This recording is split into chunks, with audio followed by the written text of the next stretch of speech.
ఒక అబ్బాయి స్కూల్ నుంచి వస్తూ దారిలో వర్షం పడడం వల్ల వర్షంలో బాగా తడిచి ఇంటికి వెళ్తాడు. ఇంటికి రాగానే వాళ్ళ నాన్న, "ఏం బాబు వర్షంలో ఎందుకు తడుచుకుంటూ వచ్చావు? కాసేపు ఎక్కడైనా ఆగి వస్తే బాగుండు కదా, ఇల్లు ఎక్కడికైనా వెళ్తుందా" అని వాళ్ళ నాన్న అబ్బాయిని కోప్పడతాడు. ఆ అబ్బాయి ఇంటి లోపలికి అడుగు పెట్టగానే వాళ్ళ ఎల్డర్ సిస్టర్ కూడా వర్షంలో తడిచి వచ్చి, "ఇల్లు మొత్తం పాడు చేశావు, ఎక్కడ చూసినా వర్షం నీళ్ళు ఉన్నాయి, కాసేపు ఎక్కడైనా ఆగి రావచ్చు కదా" అని తిడుతోంది. అలా ఇంట్లో ఉన్న వాళ్ళందరూ కూడా అబ్బాయిని ఎందుకు వర్షంలో తడిచి వచ్చావని తిడుతూ ఉంటారు. కానీ ఆ అబ్బాయి కళ్ళు మాత్రం ఎవరి కోసమో ఎదురు చూస్తూ ఉంటాయి.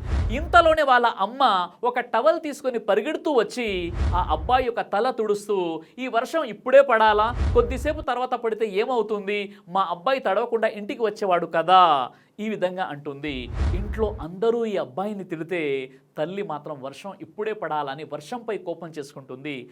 తల్లి మనసు అంటే ఇలానే ఉంటుంది కదా. ఎంతైనా తల్లి ప్రేమ తల్లే చూపిస్తుంది, ఎవరు చూపించరు కదా.